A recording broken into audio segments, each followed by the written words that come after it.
Right, so the transfer news clickbait is in full swing. There's media bullshit everywhere. So let's have a look at some of that bullshit, have a sort through it all, and I'll give you my thoughts on who I actually think we might sign. Now, first off, I'm really annoyed with myself. I had a video planned before the Champions League final video that I just did, and that video was titled, Why I Don't Think We'll Sign Mbeumo. And I'll explain why in a second, because that's kind of the purpose of this video. It all ties into the reasons I'll be talking about as to why I do or don't think we're going to sign certain players. But just quickly to prove I am jumping on the bandwagon, since we now know that we're probably not going to sign Mbeumo, here's a message that I sent to a group chat that's time-stamped with a little Thursday mark, and I sent it last Thursday. And obviously we only found out that Mbeumo is likely to be signing for Man United. I think Monday night it was. And whether you believe me or not, I don't really care. I did send that last week, but regardless, it's not relevant. What's more important is the reasons why I didn't think we'll sign Mbeumo. So let me get into them now. So why did I not think we're going to sign Mbeumo? So really plain and simply, I don't think we were ever actually in for Mbeumo. And that's not just me throwing my toys out the pram and just being like, oh, well, we didn't want him anyway. Like, let me give you the reasons why I don't think we were ever properly in for Mbeumo. I do think we were maybe interested in him to a certain extent. You know, we need a right winger. He's just had an absolute monster of a season playing right wing. Premier League proven. There's a lot of reasons why, personally, I would want to sign Mbeumo and have wanted to sign Mbeumo for like 3 years now. So on a personal level, I really rate Mbeumo and I would have loved to have signed him. But I'm not the one that makes the signings. So to determine why I don't think we were in for him, let's start by looking back at last summer. So last summer, we had the Gahey shitstorm. We had our mindset on one player, or Eddie did, whoever did, it doesn't really matter who did. The point is, as a club, we were set on one player. And we've also seen that before with Gordon. Once Eddie had his mind set on one player, we were determined to get that one player. But to quickly go back to the Gahey saga, what happened at the end of the Gahey saga? When we realised that Parish was fucking us about and we weren't going to get our player, before the end of the transfer window, we made a bid for a right winger. At the time, Mbeumo was probably available for around 50 million. But who did we bid for? Not Mbeumo. We bid for Elanga for 50 million. So if Mbeumo is reportedly available now for around 50 million, but hadn't just had the monster season that he's had this season, you could arguably say that last season, when we bid 50 million for Elanga and had it turned down, Mbeumo would have probably been almost definitely available for 50 million back then. So when we made that 50 million bid for Elanga, Mbeumo was arguably more attainable for 50 million that we were willing to spend than Elanga was at that time. And that says one thing really, that Elanga is probably more of Eddie Howe's preference than Mbeumo is. And obviously at the time, when we bid that 50 million for Elanga, everyone thought we were absolutely crazy. However, that bid doesn't seem so crazy anymore because Elanga's just had an unreal season as well. I'd personally snap your arm off for Elanga at 50 million now. And now I'm not saying Elanga is better than Mbeumo or anything like that, but I do think that stylistically, Eddie prefers Elanga as a player over Mbeumo for his team. There's also another reason as to why I think we're more in for Elanga than Mbeumo, but I'll get into that after the first reason, which is the stylistical side of it. So for the stylistic side, Murphy has just had one of the highest goals and assist contributions for a winger in the Premier League this season. And he did that all as a right-footed winger playing in crosses from the right side with a great partnership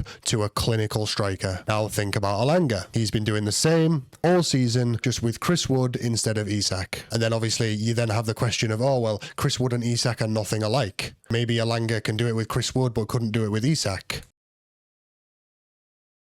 It's literally a natural fit. It's like for like cover. Arguably, Elanga is just a slight upgrade on Murphy in terms of intelligence and just natural like technical ability. And then the other reason that I thought we might potentially not have been interested in Mbeumo is AFCON. We have to take into account the fact that Mbeumo is Cameroonian. That means with a Champions League packed fixture list, we'd potentially lose him for 12 games over that AFCON period. And when the main goal of this transfer window is essentially bulking out the squad to deal with the fixture list that absolutely killed us last time we played Champions League football, I can't imagine signing players that are guaranteed to be gone for around 12 games during the season is going to bode particularly well when we're trying to put together our transfer shortlist. I can imagine, as harsh as it sounds, that knocks your players like Mbeumo and Kudus quite far down the list. Now, will we actually get Elanga? That's a different question. What we do know is Forest owner Marinakis is very ambitious, like fiercely ambitious, and he wants to have the club kick on. He's gutted that they didn't make Champions League football,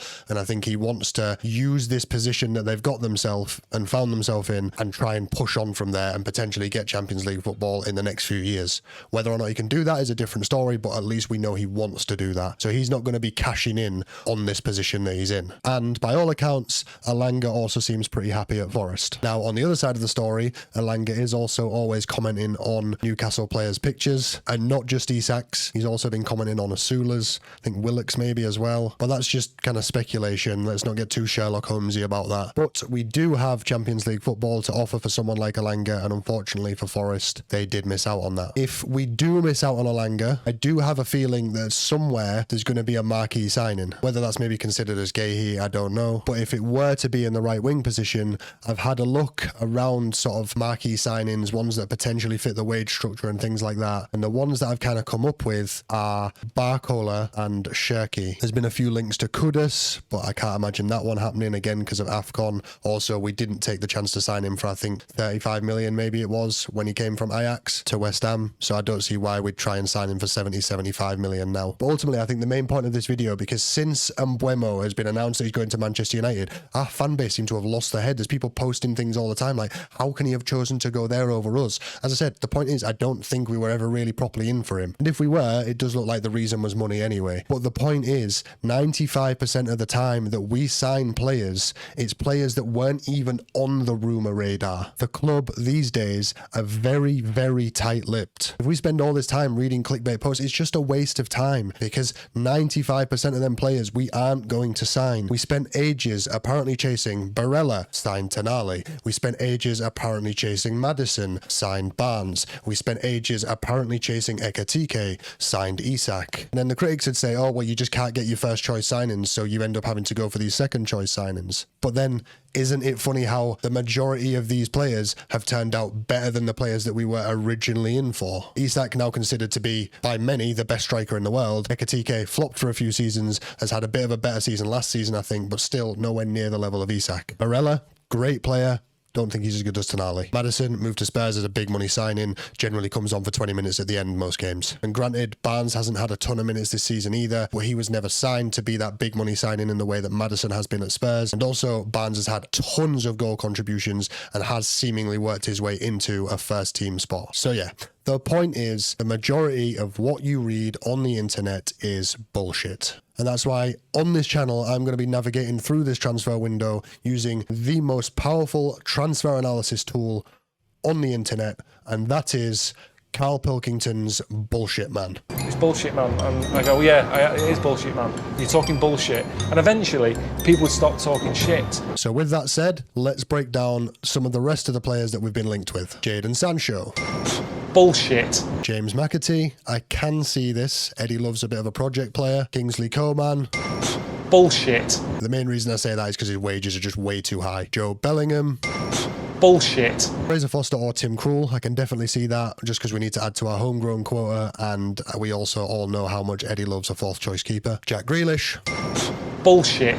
João Pedro, we have been in for him before, so based off what I said earlier, if Eddie's seen something that he likes in a player, he's generally quite set on that. I have also seen it reported that João Pedro only wants to go somewhere where he'll be the first choice striker, so that's never going to happen when we have Isak at the club. Mark Gahey, I think this one is very likely, again for the same reasons. Once Eddie's seen a player that he likes, he's pretty set on that player. Rodrigo would be exciting, and I did look into this for that marquee signing right wing kind of position. Has the Brazilian link as well, but again, wages are probably a bit too high, although surprisingly not as high as you'd potentially think for a Madrid player. But yeah, realistically, I don't think I expect it to happen. Maybe there's a little bit of dreaming and hope in me that thinks maybe, but yeah, I don't think that's really going to happen. Kim Min-jae. Bullshit. Again, because of wages. Leroy Sané.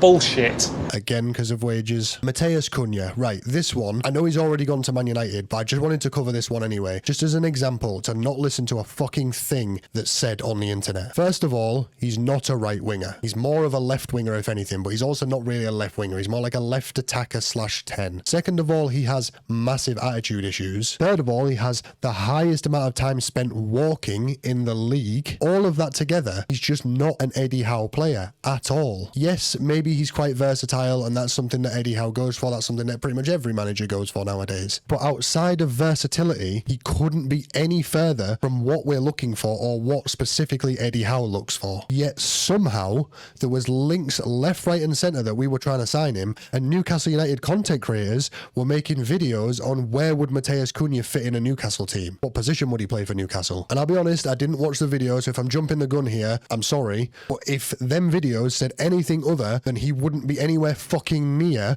an Eddie Howe side, then them videos were a waste of time. Anyway, James Trafford, I think probably quite likely. Douglas Luiz. Bullshit. Marcus Rashford.